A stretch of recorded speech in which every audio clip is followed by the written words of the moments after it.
So good morning, welcome back to being happy. এখন কটা বাজে এখন 1:45 বাজে। আজকে ঘুম থেকে ওঠা হয়েছে 12:30টায়। মানে মা আমার তো নাইট শিফট ছিল, আর আমার সাথে আমি যতক্ষণ যাচ্ছি ও ততক্ষণ যাচ্ছে। আমি কালকে বেশি জেগেছি, সবথেকে বড় কথা তুই 3:10 পর, আমি 4:45 শুয়েছি কালকে। তুই ফোন রাখিস নি? না।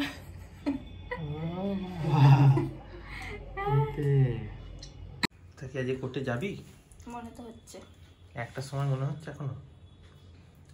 2টোর মধ্যে পৌঁছে যাবো তো, কেস তো 2:30 থেকে। তো এই 12:30টায় উঠেই আমি ব্রেকফাস্টটা করলাম। এখন কটায় দুপুরে খাবো কোনো ধারণা নেই আমার। দেখা যাক কখন খিদে পাই, 4-5 পেয়ে যাবে মনে হচ্ছে আজকে। এবারে কাল থেকে আমি জানতাম যে ইন্দ্রাণী যে কোর্টে যাবে না, বা মাও জানতো, তাই মা আমাদেরকে আর কি ডাকেনি যে কোর্টেও নেই, আমারও নাইট শিফট। যাই হোক, তার যে প্ল্যান ছিল দিদার, মানে মা বাড়ি আর বলা যায় না, ওখানে এখন মামা থাকে না, দিদা বাড়ি হয়ে গেছে আমারও। তো ওখানে যাওয়ার প্ল্যান ছিল ব্যারাকপুরে। তো প্রবলেমটা এবারে দিদাবাড়ি যাওয়ার পেছনে কারণটা হচ্ছিল দিদার অসুস্থতা। এবার দিদার একটা ঘটনা ঘটে গেছে, সেটা আমি কালকের ব্লগে বলেছি, পুরো ডিটেলে বলা হয়েছে। তো মানে পায়ে কেঁপে, বাথরুমে পড়ে, মাথা ফেটে অনেক কিছু হয়েছে। ডিটেলে যদি না জেনে থাকো কালকের ব্লগটা দেখে নিও। তো এখন সেটা আর যাওয়া হবে না, কারণ বাপিকে একা ফেলে যাওয়া যেতে পারবে না, আর বাপিকে নিয়ে আবার যাওয়া যাবে না। কেন কে জানি সেটা। কারণ বুলু আর মুরগি আছে, অনেক মানে ব্যাপারগুলো আছে। তো ফাইনালি কালকে যাওয়া হবে, ঠিক করা হচ্ছে। কালকে যাওয়া হবে বলা হচ্ছে। আজকে যাওয়ার কথা ছিল না, আর তো আজকে তো যাওয়া যাবে না। বাচ্চাদেরকে অনেকদিন খেতে দেওয়া হয়নি, আজকে দিয়ে দিই। খা শেষ পুরো শেষ।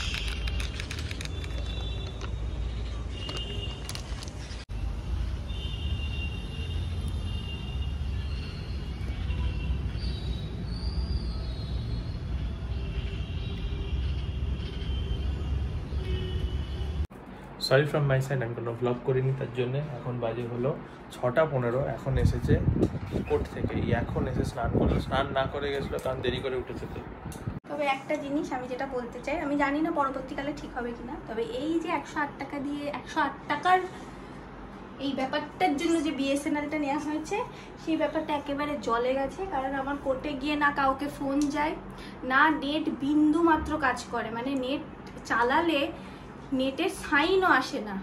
মাঝে মাঝে এলেও নেট 1 ফোঁটা চলে না, না ইনস্টাগ্রাম চলে, না হোয়াটসঅ্যাপ চলে, না ফেসবুক চলে, তিনটের একটাও চলে না। ইউটিউবও চলে না, ইউটিউব তো দূরে থাক।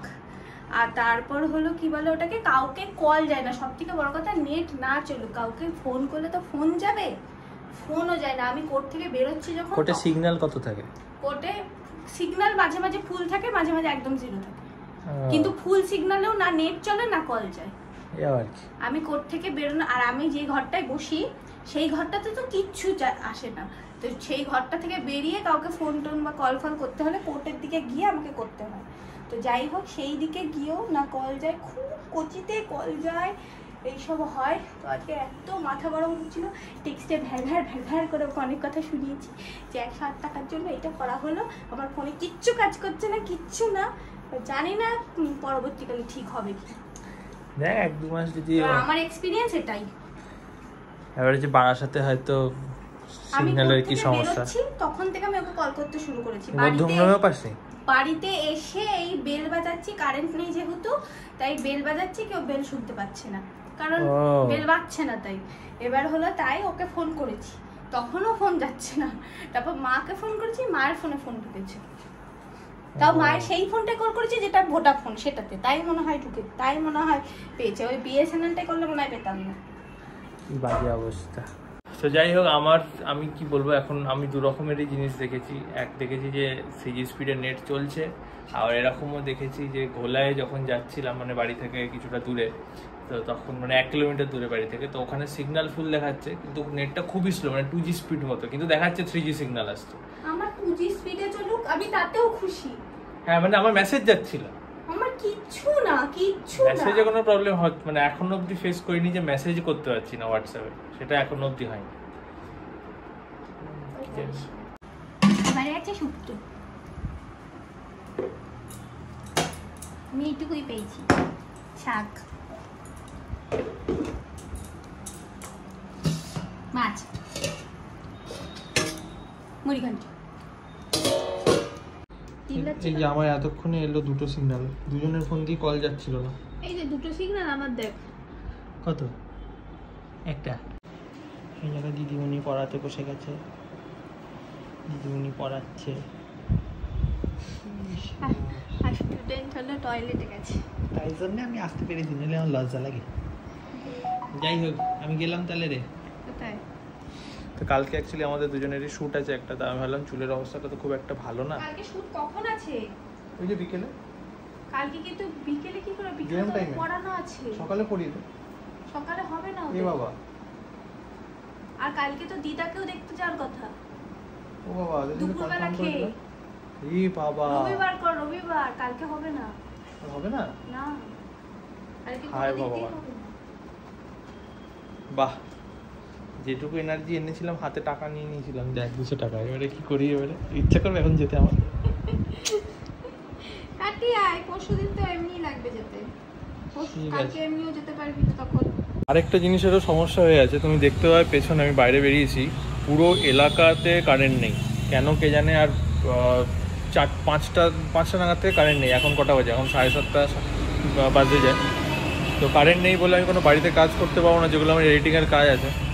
সকালে এখন মনে হচ্ছে সকালে করে নিলে হতো, সকালে করিনি। সকালে একটু এই শুয়ে বসে কাটিয়েছি, ভেবেছিলাম বিকেলে করবো। তো যাই হোক, এখন যাই, চুলটা কেটেই নি। আর তো কোনো কাজ নেই, যখন বসে থেকে তো কিচ্ছু করার নেই, চুলটা কাটতে যাই।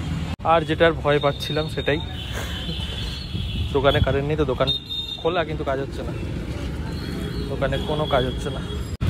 এখন আবার ফেরত যাচ্ছি বাড়ির দিকে। আর কি, কোনো কাজ হবে না কারেন্ট না এলে, না আমি আমার কাজ করতে পারবো, না আমার অন্য কাজ হবে। কি রে?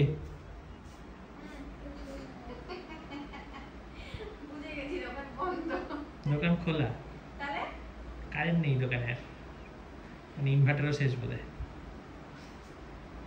কি করবো আমি এখন? 8 ঘন্টা বসেছিলাম চুপ করে, দেখলাম কারেন্ট এলো, তাই এখন যাচ্ছি আবার। এখন আবার হালকা হালকা বৃষ্টিও পড়ছে, ছাতা নিয়ে এসেছি তার জন্য। এখানে এলাম আর বৃষ্টিটা শুরু হয়ে গেল।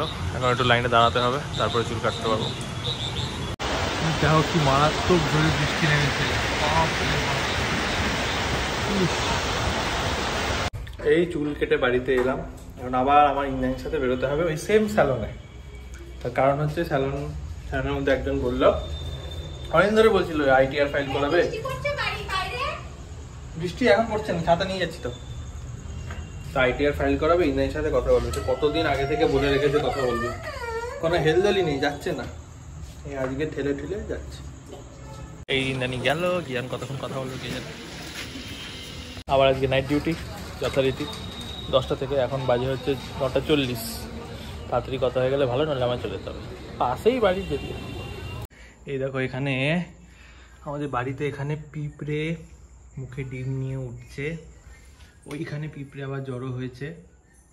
তো যেটা মনে হচ্ছে সেটা হচ্ছে যে জল, বৃষ্টিতে তো জল উঠছেই, এবার কি ঘরে জল উঠবে নাকি বাইরে বাগানের অবস্থা জানি না, কাল দেখতে পারবো, এখন তো অন্ধকার। মানে আমাদের কিন্তু বৃষ্টি, খুব বৃষ্টি হলে লাস্ট হয়েছিল 2021-এ, আমাদের ঘরে 2 থেকে 3 বার জল উঠেছিল 2021-এ। মানে এই ঘর ডোবা ছিল এতটা মতো। তো সেরকম হলে খুব খারাপ অবস্থা হয়ে যায়, কি জানি কি হবে। মারাত্মকই বৃষ্টি হচ্ছে বাইরে, কি হবে? এবার ঘরে জল ঢুকে মনে হচ্ছে। কি অবস্থা এখানটায়। আজকে খাবারে আছে হলো কি, যা দুপুরে ছিল তাই, যার সাথে ডিম ভাজাটা এক্সট্রা, হাঁড়ি তরকারি।